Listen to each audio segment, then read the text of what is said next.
Շարունակվում է Ալբերտ Հակոբյանի «Գույնից իդեա, իդեայից գույն» ցուցադրությունը Երևանի ժամանակակից արվեստի թանգարանում։ Հունիսի 25-ից ցուցադրությունը ընդլայնվել է։ Թանգարանում ցուցադրվում են 7 բացառիկ աբստրակցիոնիստ արվեստագետների գործեր։ Նրանք են Միլանդա Դեմոնդ, Համլետ Հովսեփյան, Քիքի, Գրիգոր Միքայելյան, Գագիկ Ղազանչյան, Նարինե Իսանջանյան, Հայդուկ Սմբատյան, Ալբերտ Հակոբյան։ Այս ցուցահանդեսը նախորդ պլանավորված էր,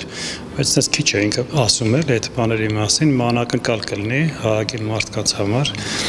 Իմ ընկերներս եկել են, ոնց որ կամ թիկունքը սպահեն էլի այդ բանին, որովհետև շատ երկար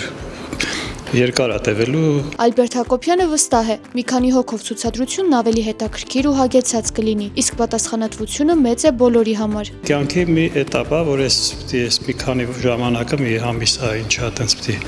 բանանեմ, մնամ ստեղ էլի, հետո գնամ մոռանամ ես ու նորից շարունակեմ նկարել էլի։ Արվեստագետը հույս ունի, որ այստեղ եկողները կհեռանան դրական, ջերմ տպավորություններով, հիշողության մեջ կպահեն այն ամենն, ինչ տեսել են։ Ես թողել եմ իրանց էլի, դրա համար վերնագրեր չկան,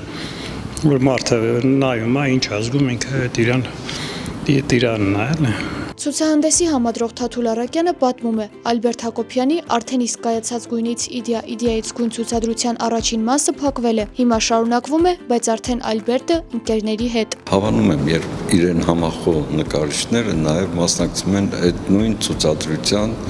կոնտեքստում։ Այստեղ բոլորն էլ այդ նույն կոնտեքստի տակ այդ գաղափարախոսությունը կրող նկարիչներ են։ Թաթուլ Արաքյանը կեսկատակ կեսլուրջ ասում է, ցուցահանդեսը եւ հարստացավ, եւ աղքատացավ, քանի որ Ալբերտ Հակոբյանի նկարները պակասել են։ Նրանք այն ինչ անում են էմոցիոնալ, այն որ ասում են ի սրտը, երբեք չեն ուղղում առածը։ Այն ինչ որ կա, այն կա։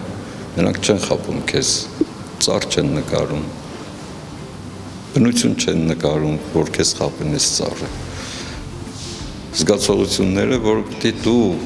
հարմարվես նրա զգացողությունների հետ։